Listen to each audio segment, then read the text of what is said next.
On travaille sur l'exercice pyramide de tétraèdre, pyramide, tétraèdre et méthane. On considère une molécule de méthane CH4. Les atomes d'hydrogène forment une pyramide de base triangulaire dont toutes les arêtes ont la même longueur L. L'atome de carbone étant situé au centre de gravité, on veut trouver la position des atomes ainsi que l'angle de liaison. Ça, c'est un exercice de chimie très classique. D'ailleurs, tous les chimistes connaissent l'angle qui vous est noté sur cette feuille. Je ne sais pas si vous le connaissez. Donc l'idée, hein, c'est prend un carbone et on accroche les atomes d'hydrogène. Comme on a des interactions électrostatiques entre ces hydrogènes et ce carbone, les hydrogènes, ils ont des hydrogènes d'à côté. Hein. Si je devais rester dans le plan, ce qu'il va faire, c'est qu'il va se mettre le plus loin possible hydrogène-là. Par exemple, et ça, c'est une solution qui ne serait pas viable physiquement ou chimiquement. En fait, ne minimise pas les interactions électrostatiques entre les électrons. Dans un plan, ce qui va se passer, c'est que ces trois atomes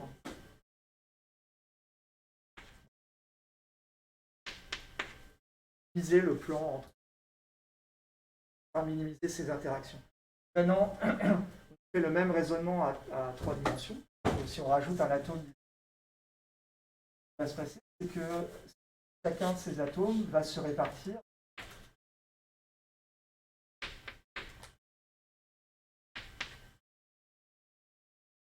le moins possible. Dans la figure géométrique forme, c'est un tétraèdre. Chacune des longueurs égale.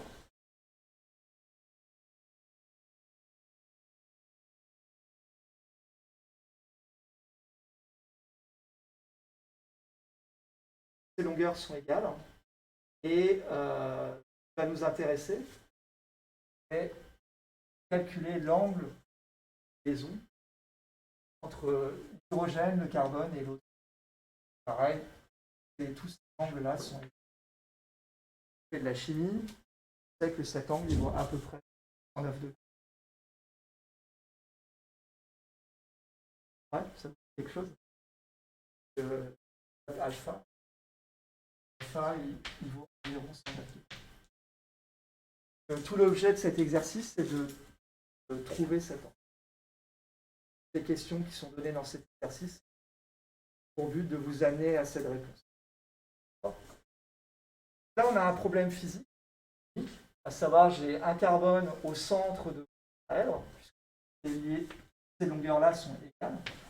Le carbone, il est au centre de mon tétraèdre. Et je vais transformer ce problème en un problème mathématique. À savoir que ce qu'on observe, c'est que cette molécule forme un tétraèdre dont le carbone est au centre. Ça me donne cette figure géométrique ici. Bien.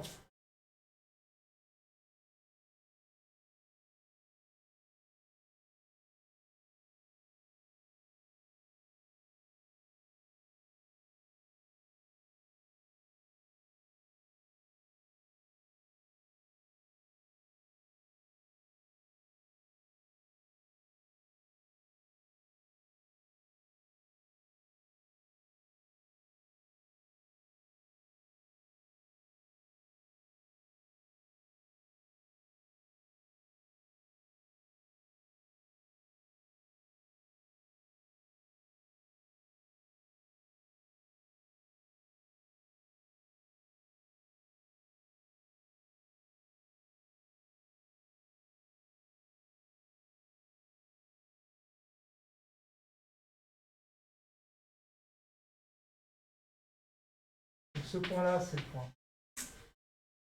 Voilà, c'est le point. Ça, c'est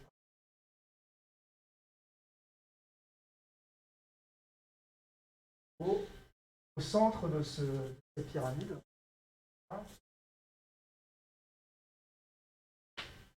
Et on forme un axe.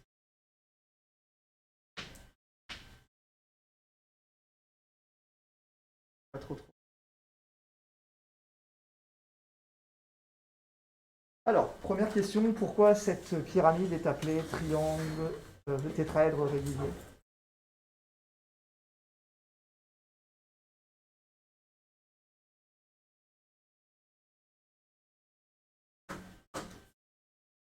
Ouais.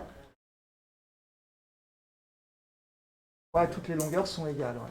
Cette longueur, on la note L. Donc, ces longueurs-là,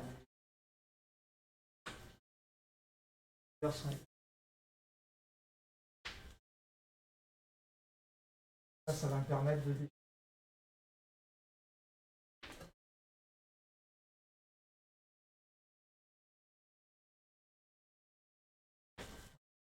Le tétraèdre régulier. Donc, on commence par étudier la base ABC, ce plan-là.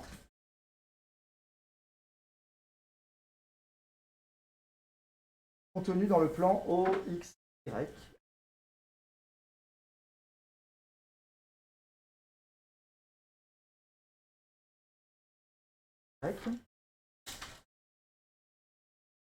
L'axe OX passe par A et coupe le triangle en deux. Et on note H son intersection avec BC. Cette longueur-là, c'est la même que cette.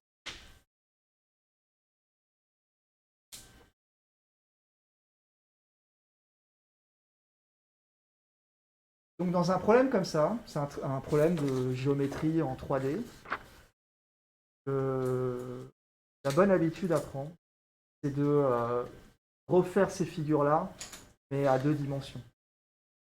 Donc là, les prochaines questions, on s'intéresse que au triangle A, B et C. Hein. Donc le mieux, c'est de reproduire ce triangle avec les bonnes dimensions. Le problème de la géométrie en 3D comme ça, c'est que ça déforme les angles et les longueurs. Et si vous réfléchissez à un problème de géométrie en regardant que cette figure 3D, vous risquez de vous tromper. Par exemple ici, j'enlève ça, je ne réfléchis pas. Pas l'impression d'avoir coupé H en BC. Par définition, c'est H et au milieu de BC. Donc ce que vous devez faire maintenant, c'est tracer ce triangle ABC, de tracer les axes OX et OY, et d'essayer de placer le point H et le point O.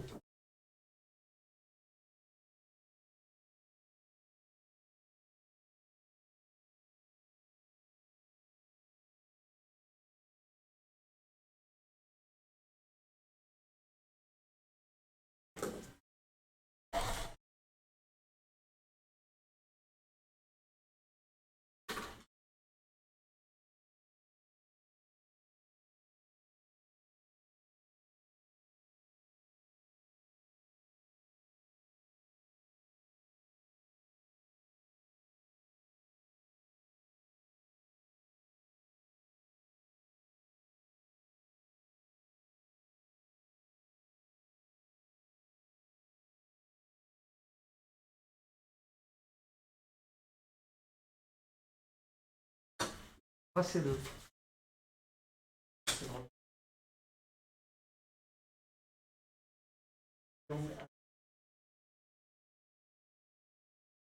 Et là, pas obligé de garder la même perspective. Vraiment dans le plan.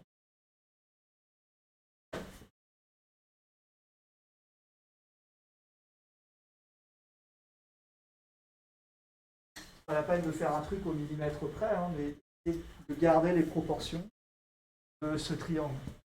Là, quelle est la nature de ce triangle ABC? Ouais.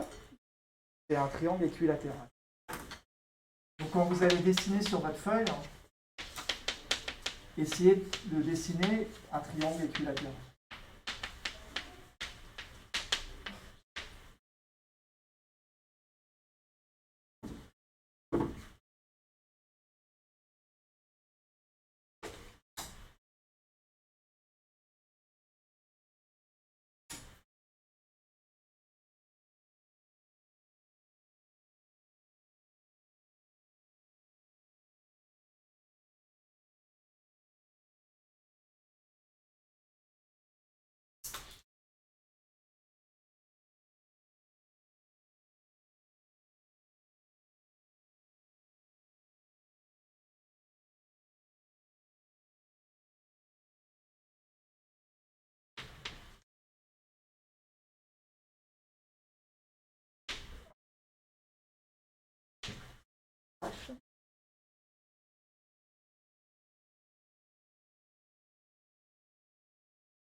et avoir sur votre feuille quelque chose qui ressemble à ça.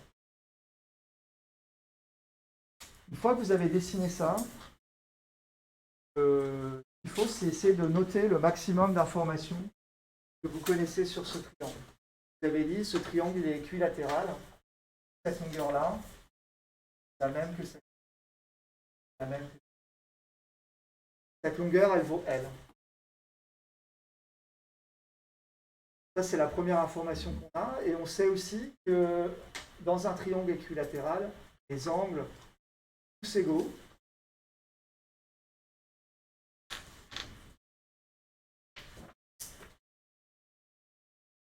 Comme la somme des angles dans un triangle 80 degrés, si c'est égaux, cet angle-là, il vaut 60 degrés. Divisé par 3.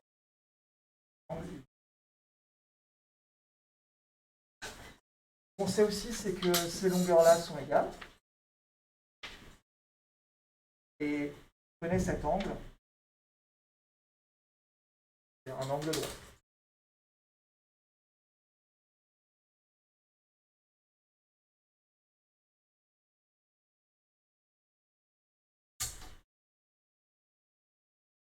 Ça, c'était la question de que valent ces angles. Un triangle équilatéral. La somme des angles de 180 degrés. 180 divisé par 3.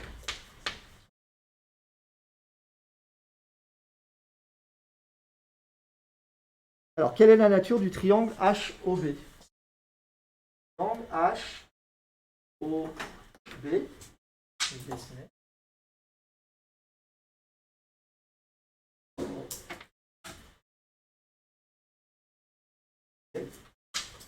Quelle est la nature de ce triangle? La réponse est non.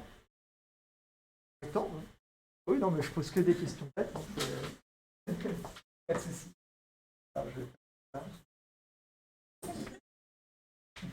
Donc c'est un triangle rectangle. C'est pour ça que c'est important de dessiner cette figure en 3D et de représenter ce triangle à 2D, parce que si vous regardez ici l'angle, c'est pas évident de voir que cet angle-là est égal à 80. Vous faites ça et vous faites ce dessin-là, ça devient vraiment évident. Et, pour avoir corrigé beaucoup d'examens où on a des figures 3D, alors pas celle-ci, hein, parce que c'est l'exo du TD, hein, des trucs un peu similaires, il y a beaucoup d'étudiants qui font cette erreur-là. C'est-à-dire qu'ils regardent la figure 3D et puis ils disent « Ah, ben on voit sur la figure que cette longueur-là est égale à cette longueur-là » ou « Cet angle-là est égal à cet angle-là ». Et en fait, c'est faux, parce que la figure tridimensionnelle déforme les longueurs et déforme les angles. Il faut vraiment bien faire attention à faire la représentation 2D, ce triangle. Là, c'est beaucoup plus simple à observer les différentes caractéristiques des différents triangles.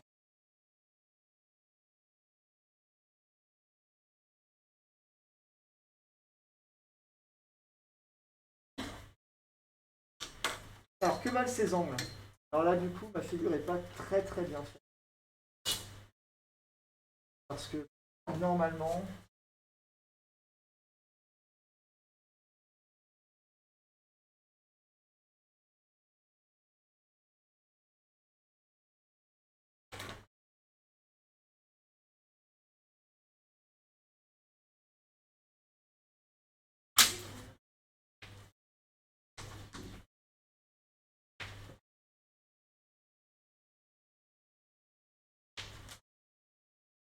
cette droite-là,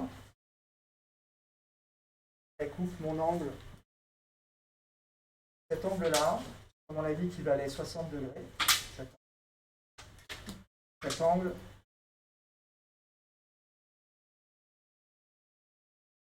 Donc celui-ci valant 90 degrés. Celui-ci.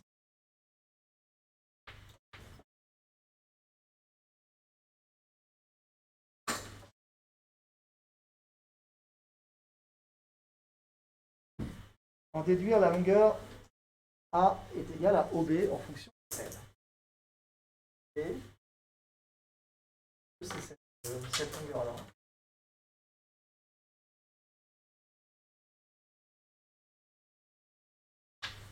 De L. Donc on connaît, dans ce triangle rectangle, on connaît ces deux angles. Qu'est-ce qu'on connaît aussi? J'ai oublié de noter. En termes de longueur, est-ce qu'il y a une longueur que je connais dans ça? Ouais. HB, elle vaut? Ouais, L sur 2.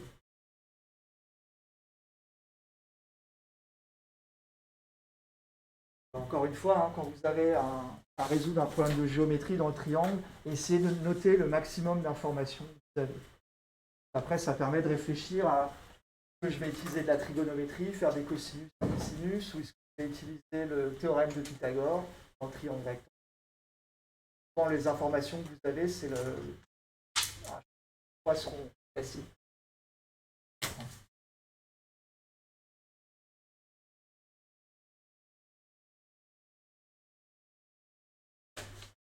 Alors justement, comment je peux déterminer A?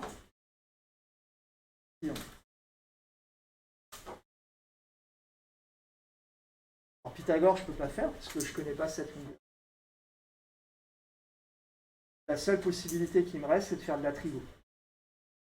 La trigo, c'est la relation qu'il y a entre les longueurs d'un triangle et les angles de ce triangle.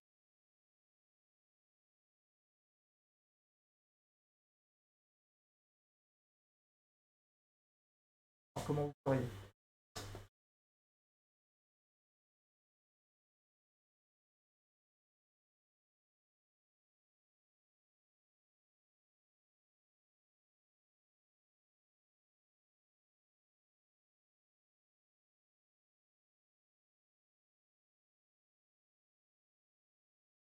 On connaît ça. On connaît cet angle. Et ce qu'on cherche, c'est ça. Vous pouvez trouver une relation entre ça, ça et ça. Ouais, le cosinus. Donc, le cosinus de 30 degrés de cet angle.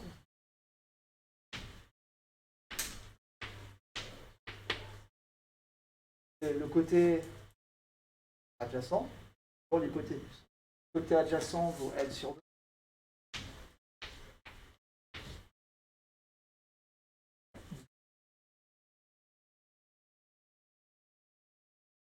A, L,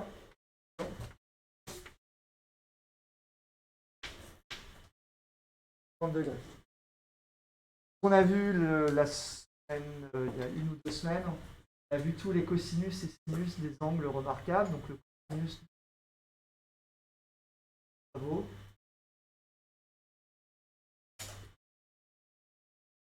le trigo dans la tête, ouais. Racine de 3 sur 2. Ça vaut L sur 2. Ça donne L sur racine de 3. Parfait.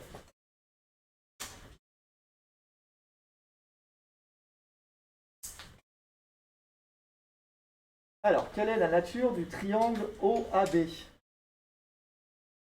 On va travailler dans ce triangle. La nature n'est pas super bien faite. J'espère que la vôtre est formée un petit peu.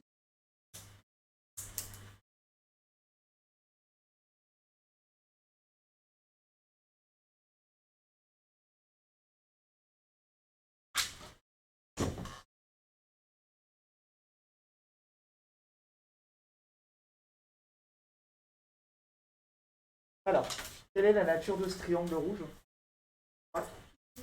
C'est isocèle. Cette longueur-là, c'est la même que cette.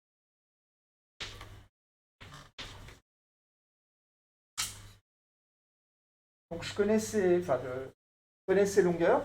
Celle-ci vaut 1, celle-ci vaut 1. Je connais sa longueur L et je connais aussi ses angles. Cet angle-là, il vaut 30. Comme c'est un triangle isocèle, cet angle aussi 30 degrés. Et la somme des angles étant égale à 180 degrés, 30 plus 30, 60, 180 moins 120 degrés. Cet angle-là vaut 120 degrés.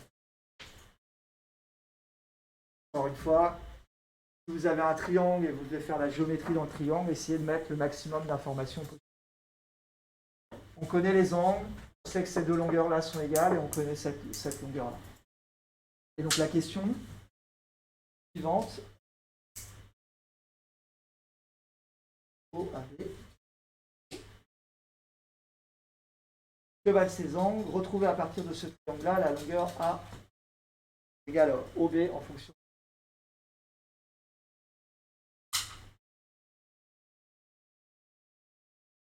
C'est les mêmes questions que tout à l'heure, sauf que ici, on n'est plus dans un triangle rectangle.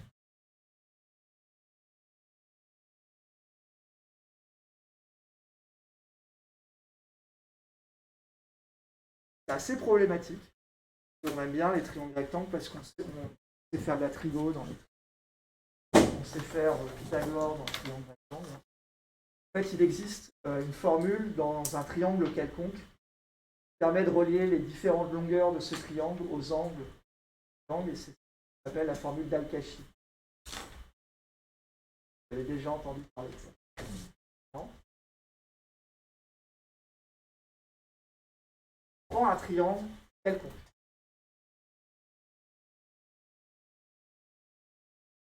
Quelconque possible.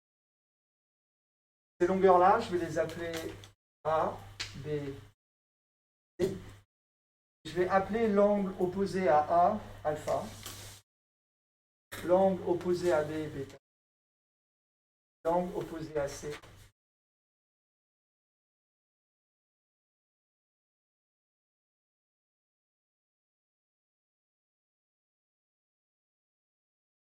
Donc il existe une relation entre A, B et C, alpha et bêta, gamma. Cette relation est la suivante.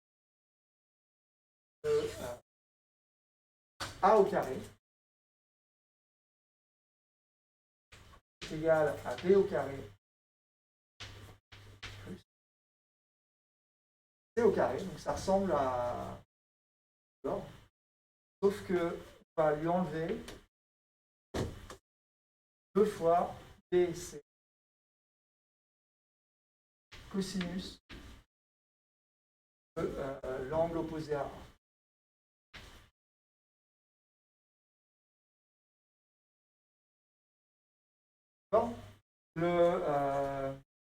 Cette formule-là, elle n'est pas à connaître. Si jamais vous devez l'utiliser, dans un problème, on vous la donnera. Ce que vous devez savoir, c'est savoir l'utiliser.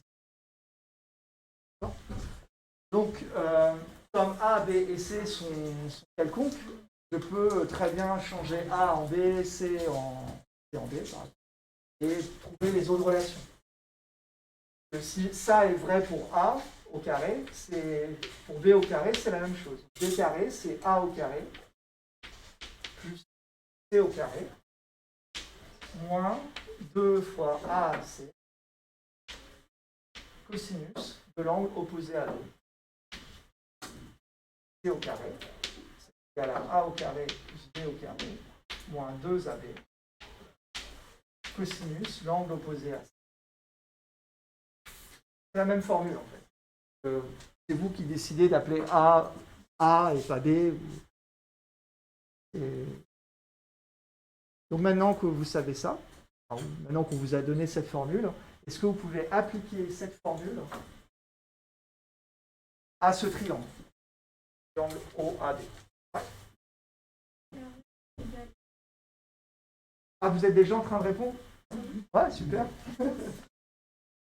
Ok, alors allons-y.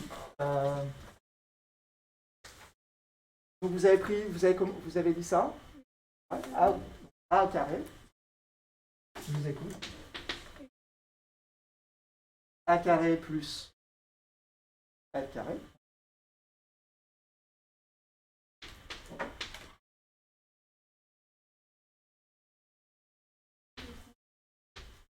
Je multiplie le cosinus de l'angle opposé à cette.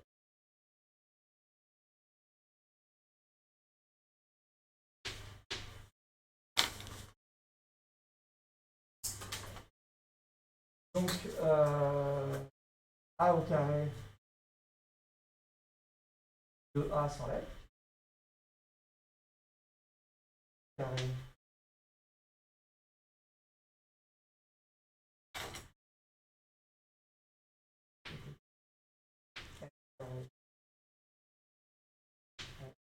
Cosinus de 32 donne L égale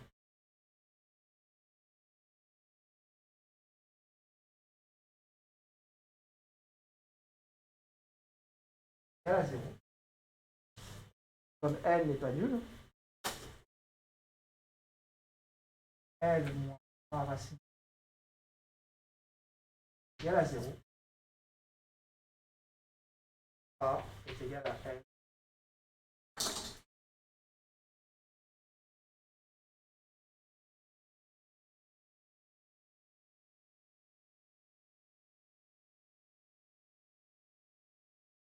Là, j'ai simplifié ici. J'ai mis L en facteur. Je donne cette équation où j'ai deux termes. La multiplication me donne 0. Ça veut dire qu'un des termes est nul. Ça va être L. Forcément l'autre. Là, puis A sur L racine.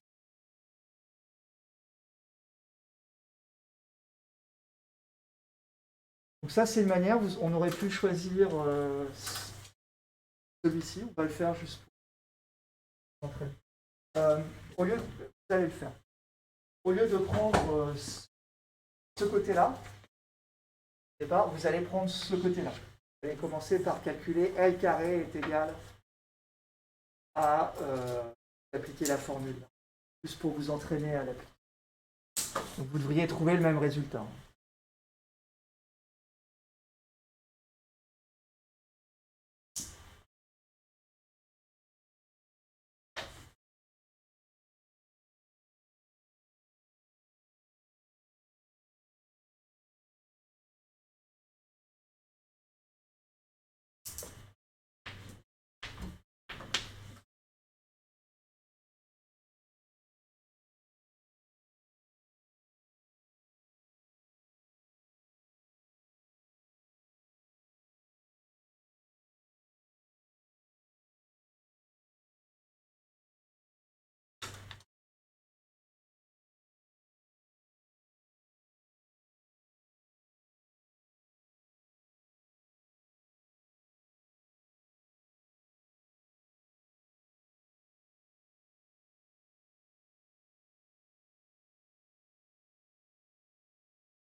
C'est bon? Donc on applique la formule à droite. L au carré est égal à ce côté au carré. A au carré. Plus ce côté au carré. A au carré. Moins 2 fois ce côté fois ce côté. A au carré. Qui multiplie le cosinus de l'angle opposé à ce côté. Donc l'angle opposé à ce côté. 1 degré.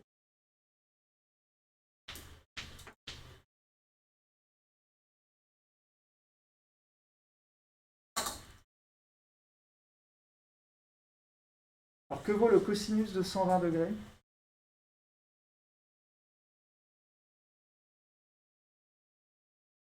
Tricot dans la tête.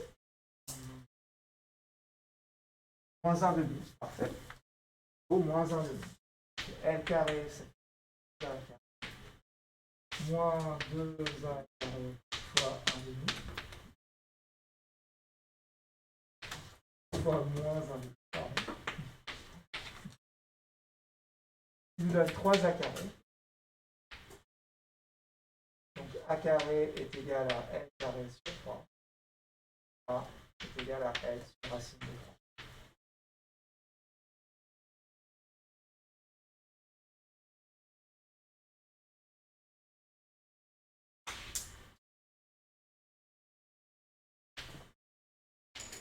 « 20 degrés, c'est ici le cosinus. Ou moins 1 demi.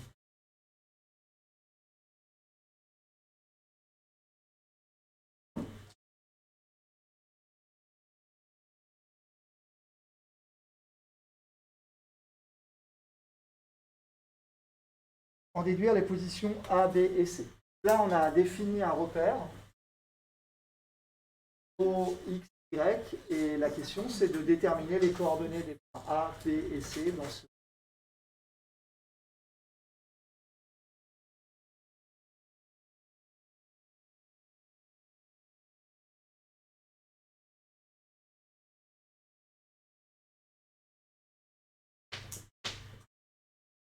Alors, quelle est la coordonnée suivant Y de A?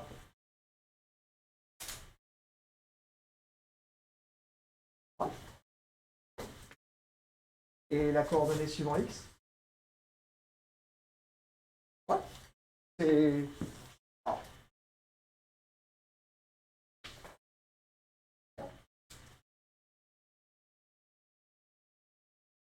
B. Quelle est la coordonnée de B suivant Y? L sur 2.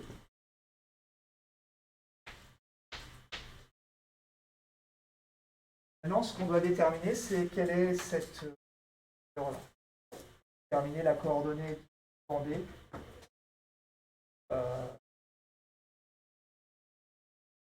Pardon, suivant X de B. Là, il y a plusieurs manières de faire. Soit on fait de la trigo, soit on fait Pythagore. On connaît ce côté-là, on connaît ce côté-là. On peut déterminer ce côté. Comme on a fait de la trigo avant, on peut peut-être faire Pythagore. Donc le côté qu'on cherche, là, c'est la coordonnée de B suivant X. Je fais Pythagore, c'est ce côté au carré, plus côté au carré, est égal à ce côté.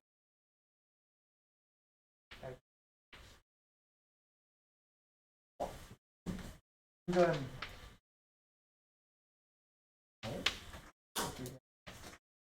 L carré, facteur de 1.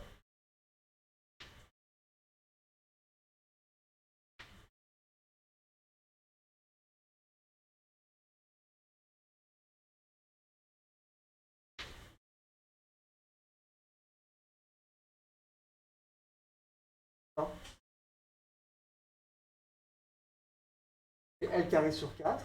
Je passe de l'autre côté, on met L carré en facteur. R moins 4. Fait 4 moins 3, 1 douzième.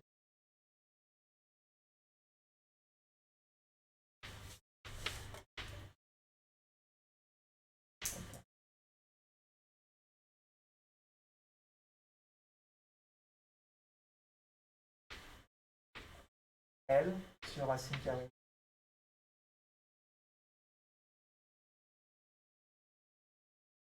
Bon. Et racine carrée de 12, ça vaut 2 racines carrées.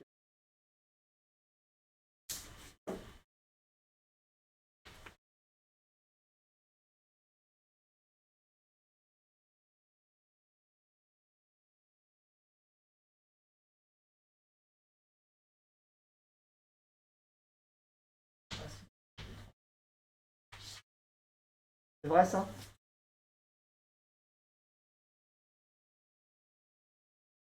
Je vous pose la question. Ouais, oublie, c'est le fait que la coordonnée de B suivant l'axe X, j'ai mon origine. Elle est forcément négative. Moins cette longueur.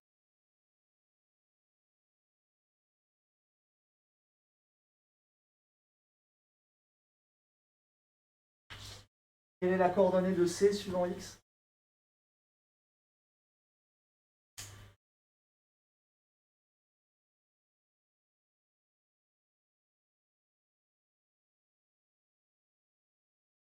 Ouais.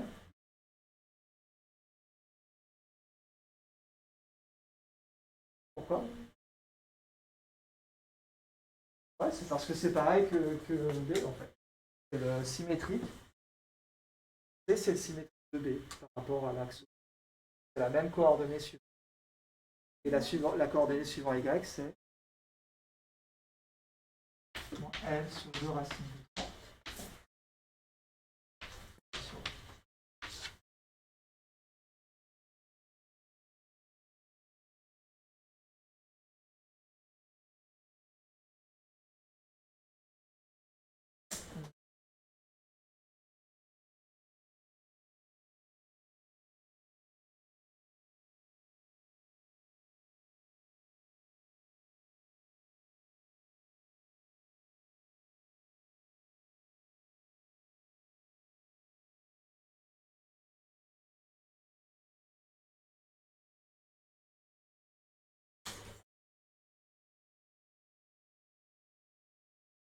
Donc les deux prochaines, je vais vous laisser réfléchir un petit peu. Je vais vous laisser chercher, voir si vous appliquez les bonnes choses.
La clé pour ça, c'est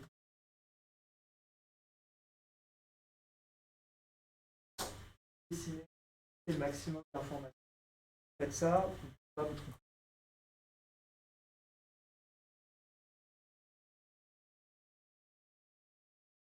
Là, on dit, on fait maintenant le triangle OAD.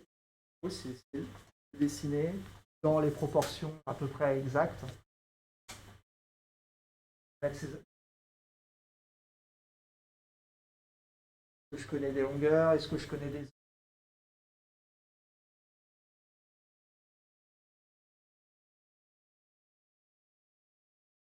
Normalement, vous devriez noter 2 longueurs et un angle.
Alors, dans ce triangle OAD, qu'est-ce qu'on connaît?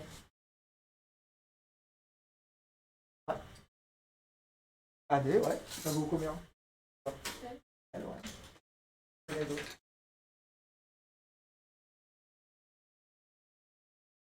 Alors, ouais. Pour l'instant, on va s'intéresser que à ce triangle. Là, je l'ai noté qu'est-ce que je connais dans ce triangle OAD? Ouais, derrière. Ouais, on connaît, ouais. On va le calculer. Je vais continuer à noter A pour L sur racine de 3. Et dernière chose. Quel angle? Celui-là? Non. Celui-là non plus, on ne connaît pas. Celui qu'on connaît, c'est celui-là. C'est l'angle à 90. Donc on sait que c'est un triangle rectangle qui est a priori pas isocèle et on ne connaît pas les autres angles. Dans un premier temps, je vais peut-être effacer ça. On ne va pas s'embrouiller l'esprit.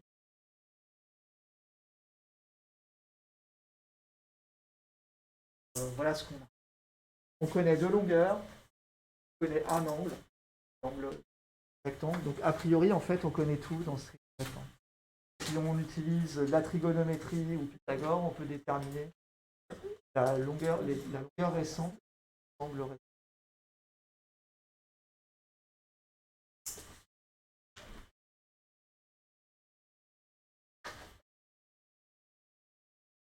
En déduire la valeur de l'angle bêta ODA. OA, cet angle-là, on va l'appeler bêta.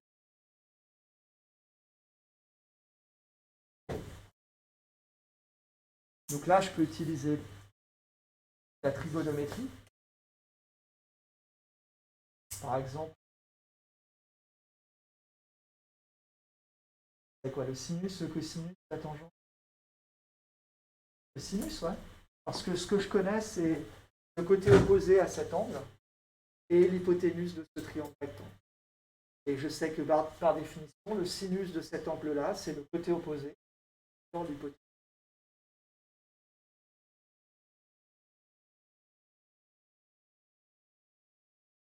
Je sais que le sinus θ côté opposé. Donc, on remplace A par L sur racine de 3.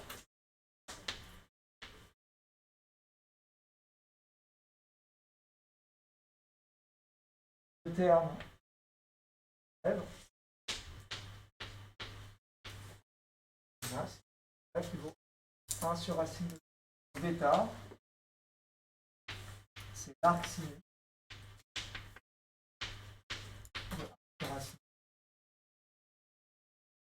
Là, on n'a pas d'autre solution que de prendre sa calculatrice et puis de calculer l'an.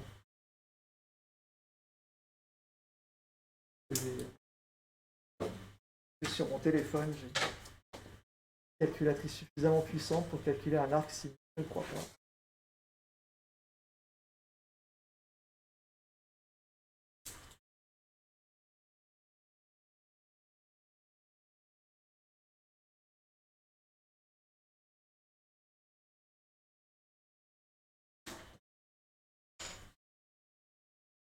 Non. Je peux convertir des yens en dollars.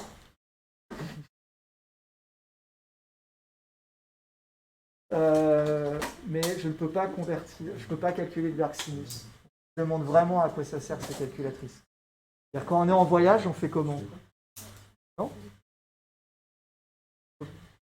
Désolé, mais convertir de la monnaie, c'est pratique, mais quand même calculer un arc sinus, ça l'est beaucoup. Alors, ça arrive au contrôle, en fait, on vous donnera la valeur.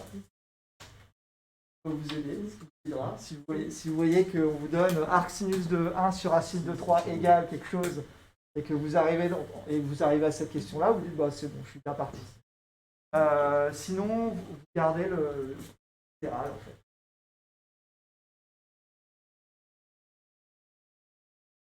Et oui, en application des maths, il n'y a pas de calculatrice. Tous les examens que vous aurez, il n'y aura aucune calculatrice autorisée. Et pour vous apprendre, alors c'est vachement bien d'apprendre à vous servir d'une calculatrice. C'est extrêmement important dans vos études en sciences de savoir utiliser les outils qui vous donnent.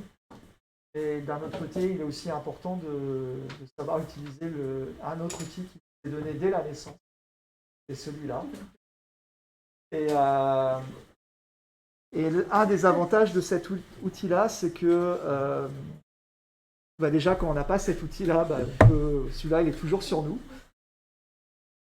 Et de l'autre, c'est que si vous utilisez beaucoup votre cerveau pour calculer, vous l'entraînez et ça vous permet d'acquérir des mécanismes,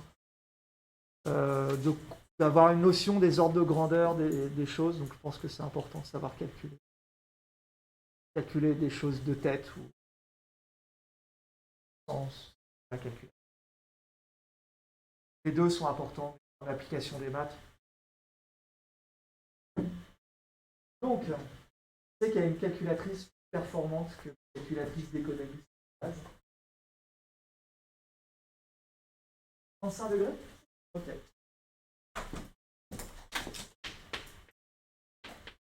Je vais prendre un chiffre après la virgule parce que 5,26. Merci. Très bien. Donc ensuite, quelle est la nature du triangle DG?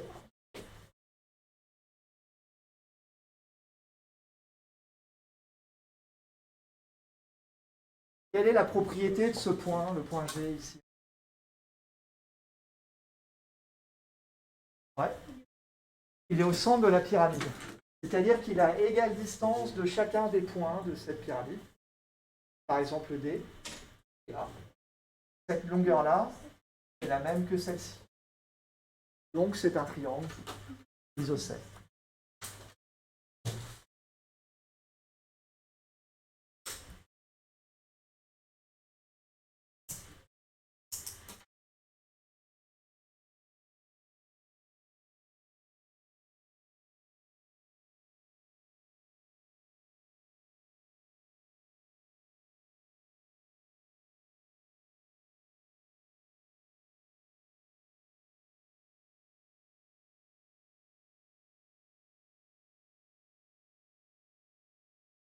cherche. Question suivante. Déduire la valeur de l'angle de cherche.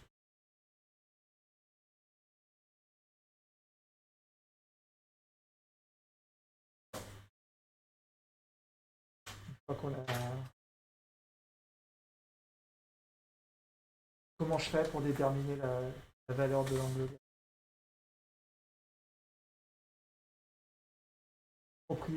propriété, j'utilise dans ce trait. Ouais, c'est ça. La propriété que j'utilise, c'est que la somme des angles de ce triangle vaut 80. Gamma plus est égal à 180 degrés. Donc gamma est égal à 180 moins E bêta. 180 degrés moins plus 52. Et A est égal à 109 38 de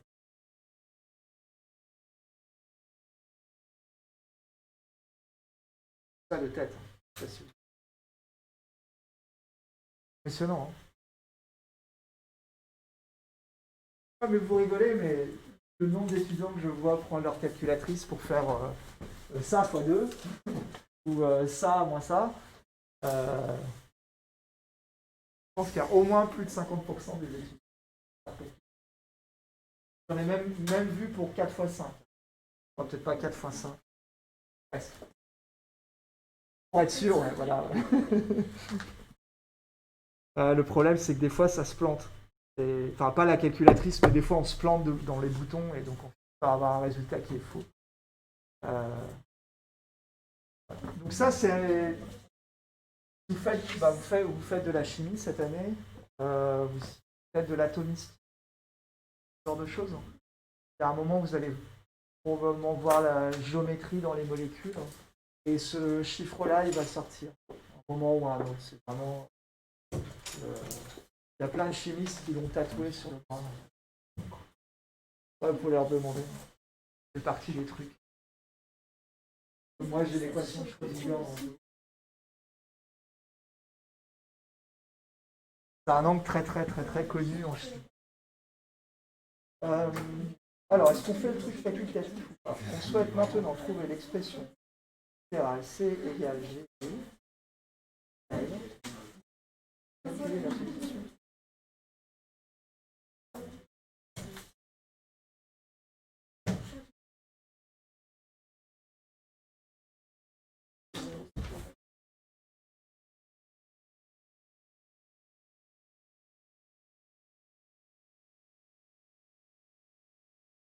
Je vais le faire. On a un peu de temps, je pense. On va continuer. Donc, la question suivante, c'est de calculer la position.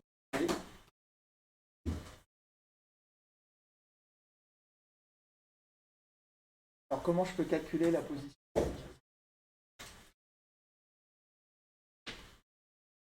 À 3D, je rajoute. Calculer les coordonnées. Suivant x, c'est 0. Suivant y, c'est 0. On va calculer cette coordonnée. Donc, c'est cette longueur. Et comment je peux calculer cette longueur-là? Pythagore, ouais. Ça au carré plus ça au carré est égal à ça au carré. Ça, je vais l'appeler z, par exemple. Donc, Pythagore, dz au carré plus a au carré est égal à l au carré. Dz est égal à l carré. Racine carrée, on peut peut-être remplacer. Ce sera plus joli. Passer a au carré par l carré sur 3. Pour rappeler que a vaut l sur racine de 3. A au carré, ça vaut l carré sur 3. jeune racine carrée L au carré.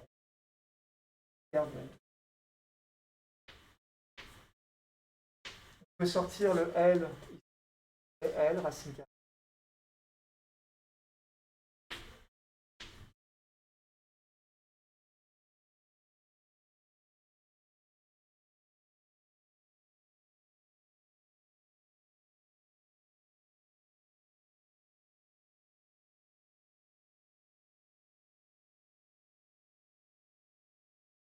À partir du haut des 1.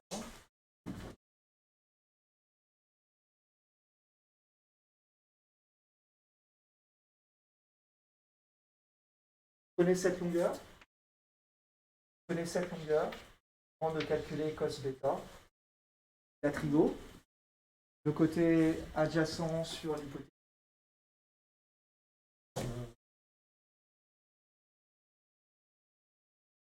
Ah oui, alors on l'a déjà fait. Je suis en train d'effacer. La petite différence, c'est que je vais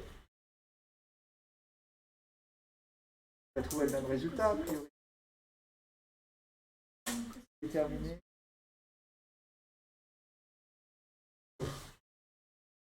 A priori, on devrait retrouver encore cos bêta est égal à 1 tiers. Je ne vois pas pourquoi on nous demande.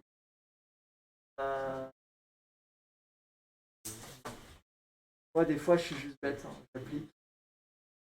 Je demande de le calculer, donc calculer. Juste vérifier. Donc cos bêta, c'est cette longueur dz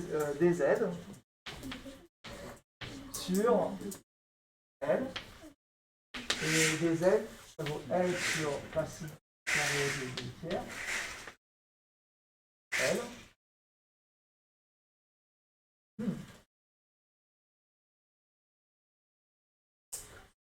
Alors, vous voyez que je me suis trompé. Je vais me tromper quelque part, j'ai oublié quoi. Où est le problème? On a trouvé 1 sur racine de 3 tout à l'heure.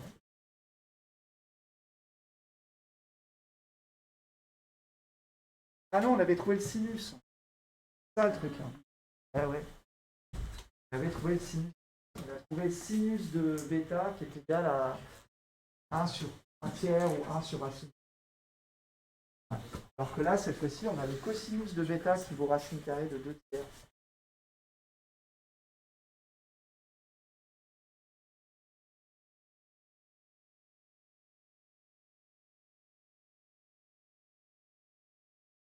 Dans le triangle DGA, terminé.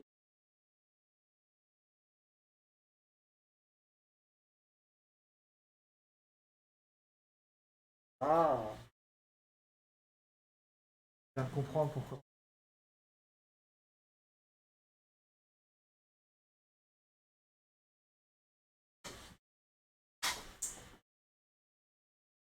Alors comment je peux calculer cette longueur-là?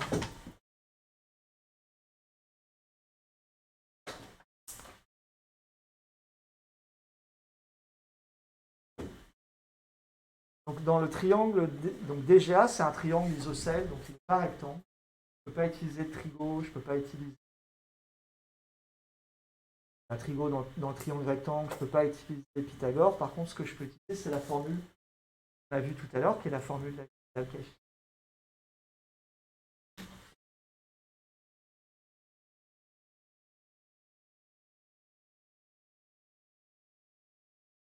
Ce que je cherche, c'est cette longueur, je vais l'appeler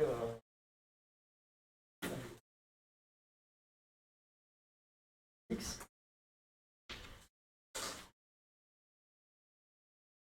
Donc appliquer la formule qu'on a vue tout à l'heure dans ce triangle-là, en partant de ça, en disant X.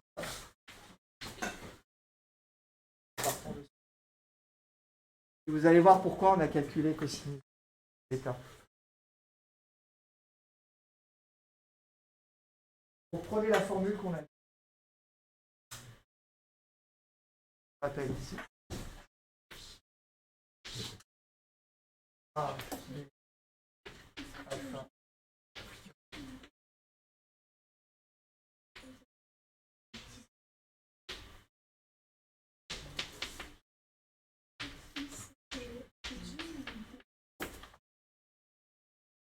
et vous l'appliquez dans le triangle D et A.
Et maintenant, je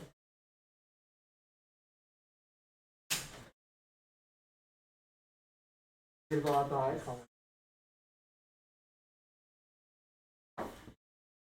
Donc,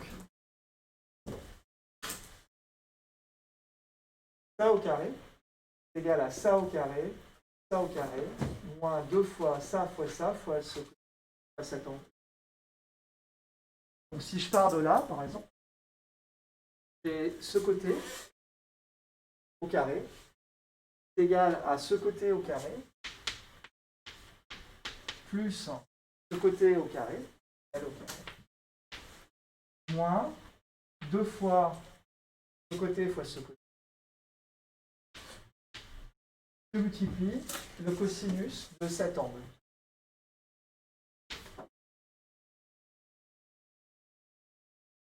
Et on connaît cosinus bêta. À calculer, ça vaut racine carrée de 2. J'ai donc L au carré moins 2 racine carrée de R. L égale à 0. Ce terme-là, je le passe de ce côté-là. Là, et je fais comme tout à l'heure, je mets L en facteur. L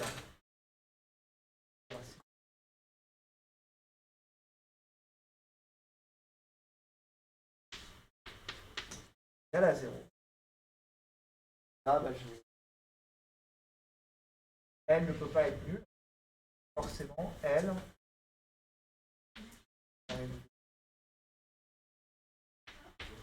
égale à 0. Soit X égale carré de 3.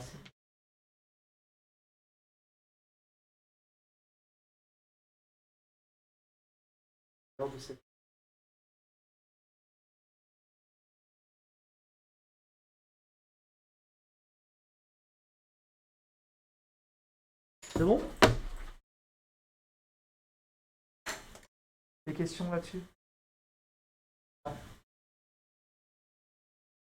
Qu'est-ce qu'il est passé? En fait, je l'ai remplacé ici, là, je l'ai remplacé par sa valeur. Racine carrée de 2. Et là.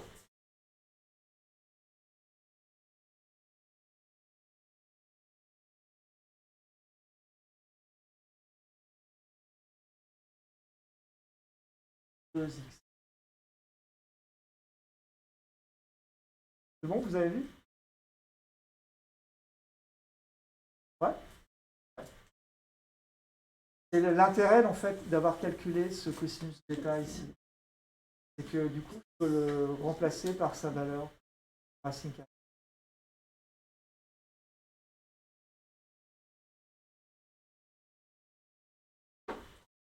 Ouais, ça a l'air clair. Ici, c'est bon.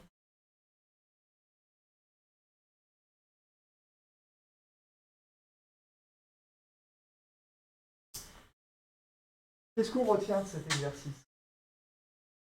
Je vais résumer. On fait de la géométrie 3D. Et pour ne pas se tromper, c'est d'essayer de représenter les triangles qui nous intéressent dans leur forme exacte. Parce que cette projection d'une figure 3D sur une figure 2D déforme les longueurs et déforme les angles. Ça, c'est pour moi vraiment clé pour résoudre ce type de problème. Et une fois que vous avez fait les dessins, l'important c'est de mettre le maximum d'informations. Est-ce que je connais les angles?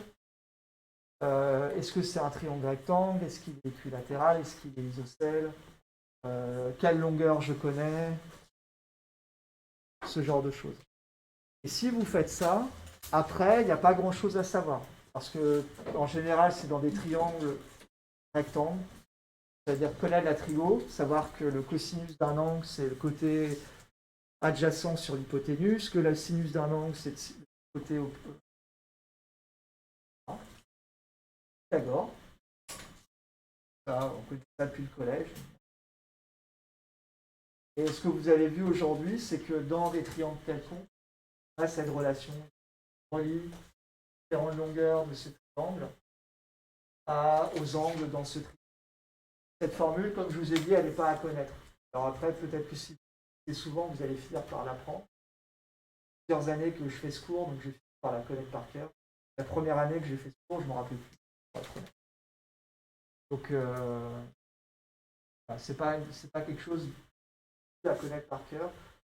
Et utile, c'est savoir l'appliquer. On vous donne cette formule. Est-ce que vous êtes capable d'appliquer cette formule à n'importe quel triangle? Là, on a fait quelques exemples pour l'instant. C'est bon?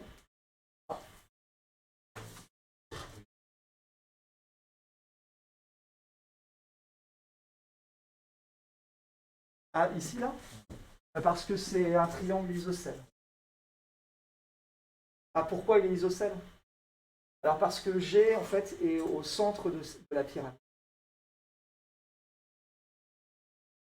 Au centre de la pyramide, donc tous les points, tous les sommets de la pyramide sont à égale distance. Cette longueur-là est égale à cette longueur.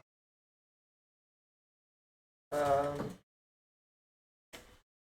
faut pas oublier qu'à la base, ici, on a un atome de carbone, un atome d'hydrogène ici. Chimiquement parlant, il n'y a aucune raison que cet atome d'hydrogène soit à une longueur différente de carbone que cet atome d'hydrogène. Ces longueurs de liaison, elles sont forcément égales. À partir de ce raisonnement-là qu'on a formé justement la géométrie à être régulier, tant que le carbone est forcément. Mathématiquement, ça se traduit par un triangle. Très bien, il nous reste un petit peu de temps, donc je propose de faire l'exercice numéro 4. Donc, je vous rappelle que l'ensemble des corrigés se trouve sur le Moodle. Donc pour les exercices qu'on n'a pas fait, vous pouvez les regarder. Si vous avez des questions, il ne faut pas hésiter à me contacter. Si jamais il y a des problèmes de compréhension corrigés.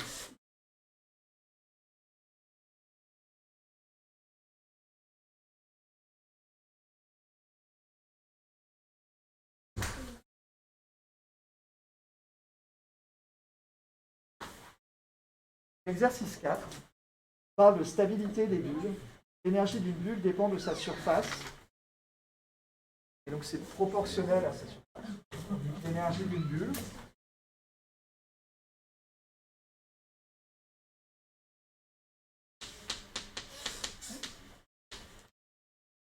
C'est proportionnel à sa surface, sachant que le volume d'une bulle est fixé. On prendra V égale 1 mm3.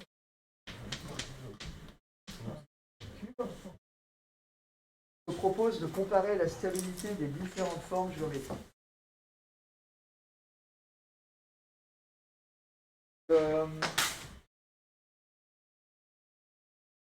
Peut-être que vous l'avez remarqué, quand je lis un texte, pour moi c'est devenu vraiment quelque chose, c'est devenu une habitude en fait. Je ne pense même pas, c'est que j'essaie de traduire ce que je suis en train de lire par un dessin et par des informations. Donc là, j'ai résumé en un dessin et deux équations les informations que j'ai sur ce texte. Et ça, je pense que c'est aussi une bonne habitude à prendre. Pour moi, ça marche très bien. J'ai beaucoup plus de facilité à comprendre un problème en le visualisant qu'en en lisant du français. Donc, donner la dimension de la constante alpha.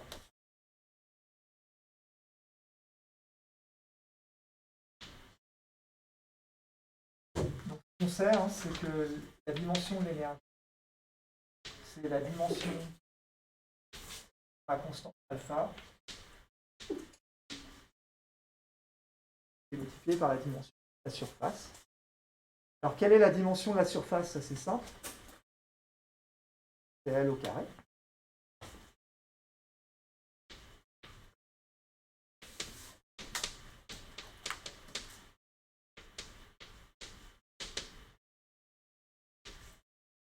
Et la dimension de l'énergie, alors comment je peux trouver la dimension? Par exemple, l'énergie, vous pouvez utiliser ça, vous pouvez utiliser ça, vous pouvez utiliser ça. Il y a plein de formules qui nous permettent de calculer l'énergie. Donc on va prendre l'énergie cinétique.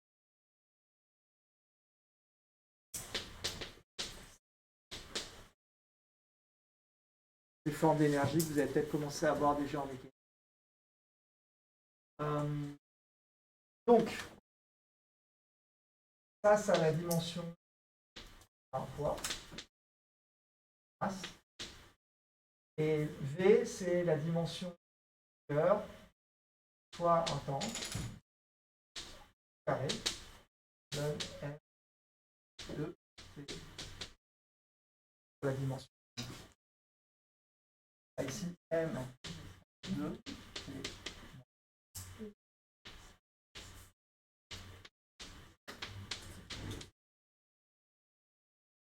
Ça va pour le calcul de dimension? Ça, c'est un truc, clairement, vendredi prochain, vous aurez.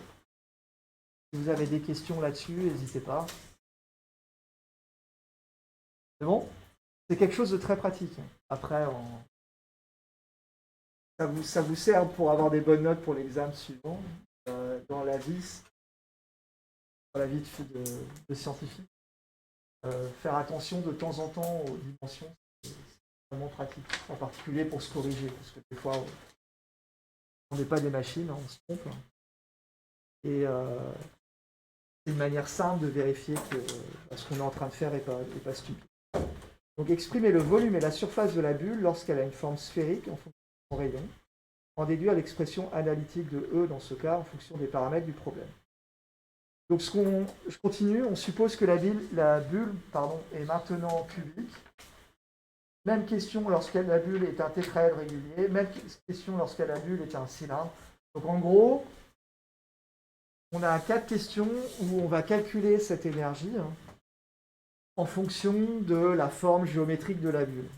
Et la question finale, c'est de déterminer quelle est la forme géométrique la plus stable. Pas besoin d'être un grand scientifique pour se dire qu'une forme de la bulle la plus stable, c'est celle-ci. Mais c'est ce qu'on va vérifier dans cet exercice. Donc pour ça, on a besoin de calculer la surface de ces objets. R, un cube,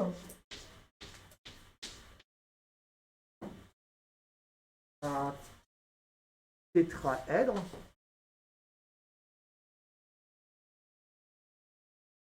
et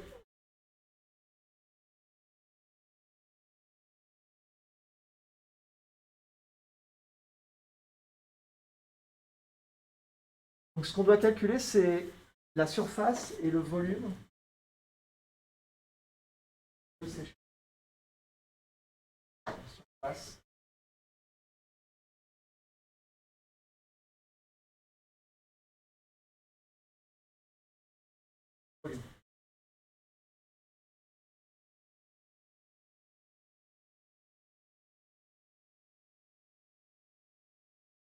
Alors, est-ce que vous connaissez la surface et le volume forme géométrique? Donc, vous devriez les apprendre. En particulier, ça.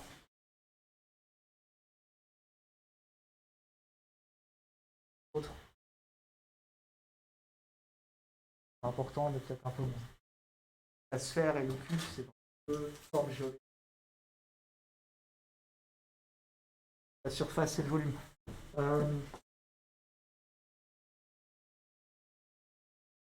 Quel est le volume de cette sphère? Ouais. La surface, derrière peut-être. Alors, 2 pierres carrées, c'est... Non. Pi r carré, c'est... Pi r carré, c'est... Surface...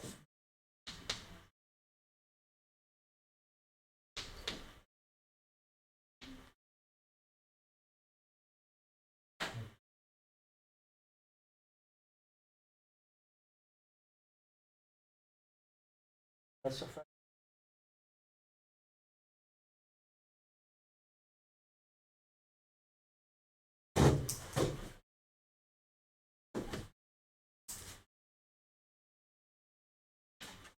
Donc ça, hein, la surface, c'est pi r carré. La surface de cercle. Et la surface d'une sphère, voilà, c'est 4 fois la surface du cercle-là. Pourquoi?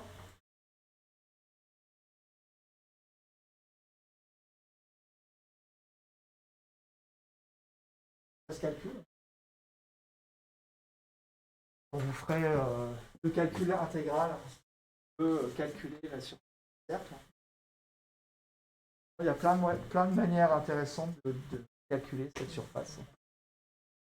Je pense à une vidéo que j'ai vue il n'y a pas longtemps sur YouTube. Sur la question, c'était justement ça. Pourquoi faire c'est 4 pi r carré et un cercle, c'est... Regarde des vidéos passionnantes. Moi, la question m'avait passionné et la réponse c'était... Si vous avez le temps, vous pouvez aller essayer de chercher l'info. Si ça vous intéresse. Alors là, c'est plus simple. J'appelle l'arête de ce cube-là. Le volume. Je ne vais pas vous poser la question, je ne vous ferai pas l'affront de vous poser cette question. Puisque c'est A au cube. Et la surface, le A cube, ça a 6 faces. Et 6 fois la surface de ce carré-là. Et à l'affront de vous demander quelle est la surface de ce carré. Alors, le volume de ce tétraèdre, alors, il nous est, je sais pas qui nous est donné, c'est A cube sur L racine de 2.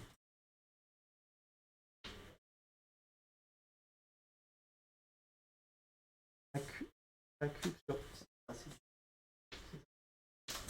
On pourrait le calculer, d'ailleurs, avec l'exercice qu'on a fait précédemment, vous avez toutes les infos pour calculer le volume. Je vous rappelle que le volume d'une pyramide, de manière générale, qu'elle soit à base triangulaire ou à base carrée, et la hauteur de cette pyramide, soit la base pyramide par 3.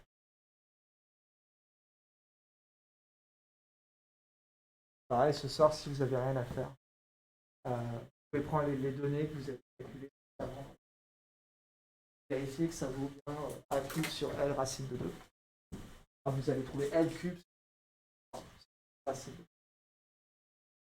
2.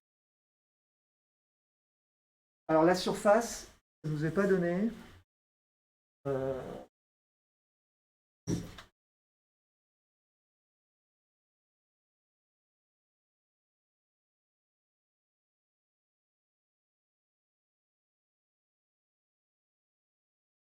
C'est un triangle équilatéral, hein, on l'a vu tout à l'heure.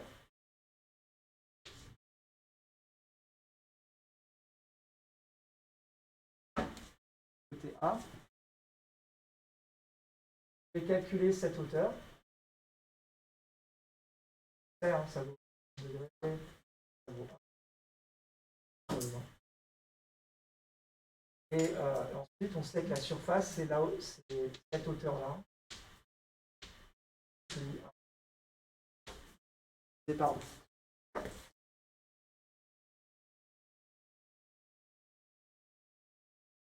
Si on fait ça rapidement, ça c'est A sur 2 au carré, cette longueur-là,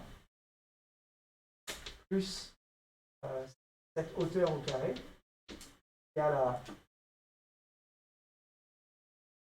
A au carré. Ça veut dire que la hauteur au carré égale à A au carré moins A au carré 4, A au carré. Je crois qu'on l'a vu.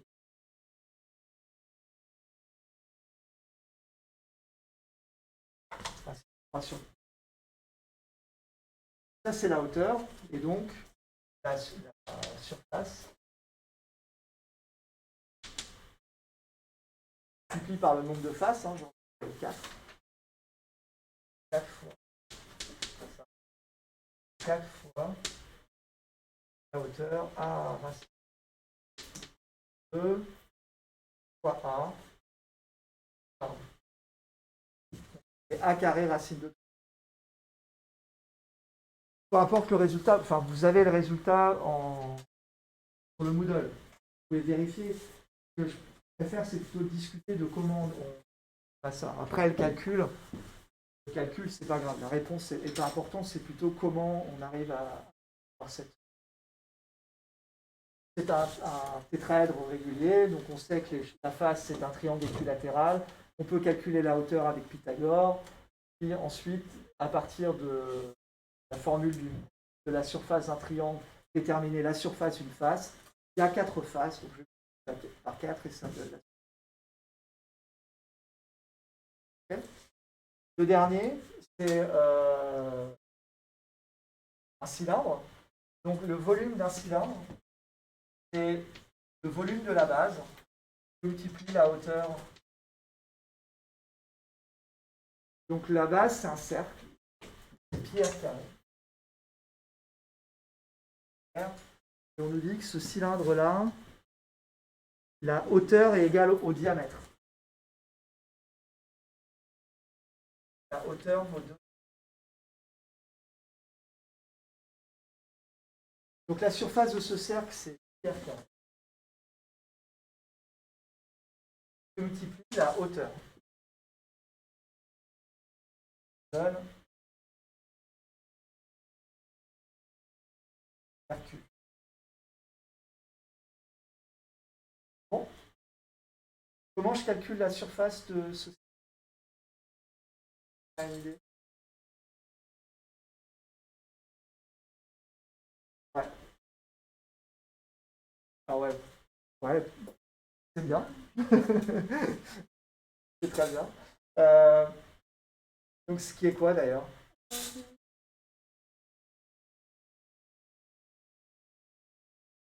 Alors c'est 2 pierres.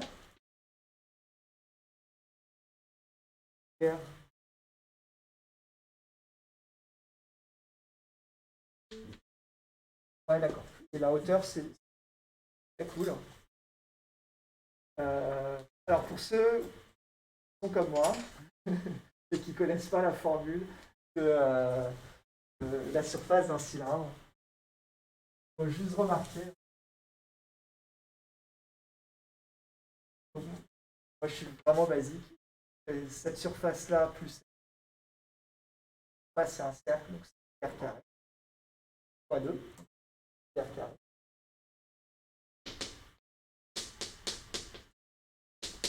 Ensuite, je rajoute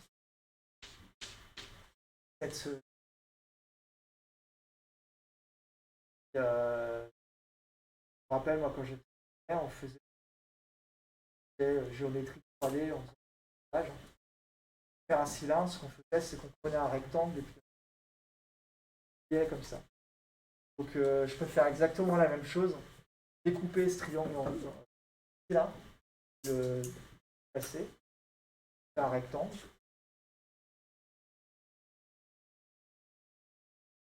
Ça, je le découpe. Cette longueur-là, c'est le périmètre de ce cercle.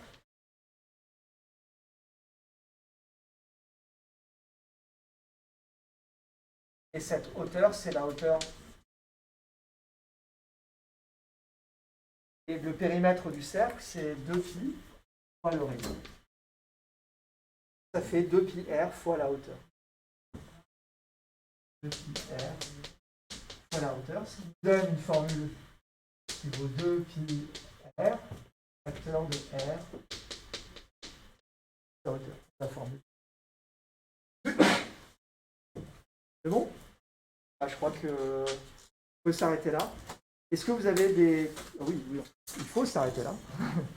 Est-ce que juste avant, est-ce que vous avez des questions par rapport à l'examen de vendredi prochain? Ouais.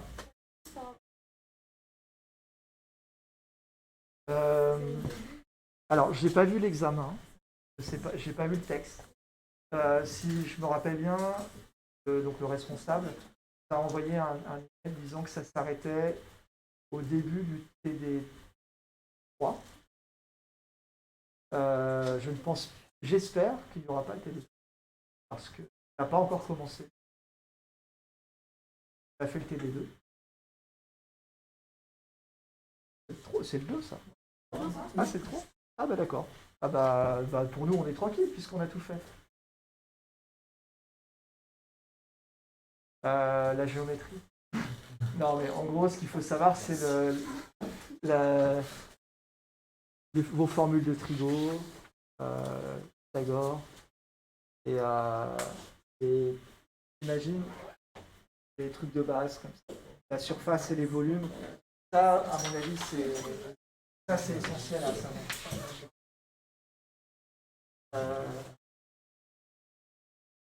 Le volume d'une pyramide, c'est la hauteur fois la base.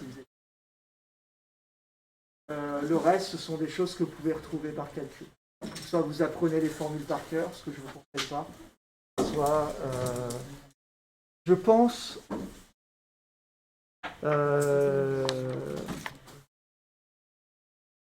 ouais. Je ne peux pas vous répondre clairement parce que je n'ai pas vu l'examen. Donc, j'aurais vu l'examen, j'aurais pu vous dire. C'est pas clair en fait. C'est au début du TD3, mais au début, ça s'arrête où? C'est votre question. En fait, je ne sais pas.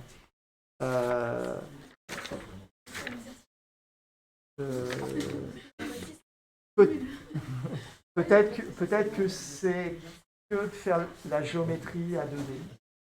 Et peut-être l'exercice jusqu'à la fin de l'exercice 2. Logique. Mais je ne sais pas. Ce que je peux faire par contre, c'est demander et vous donner l'information. Une autre question? Donc rappelez-vous, vous n'aurez pas le droit aux calculatrices. Donc, ça veut dire qu'il faut connaître certaines choses, en particulier les cosinus et sinus des angles remarquables. Ça c'est important pour l'examen. Bonne journée.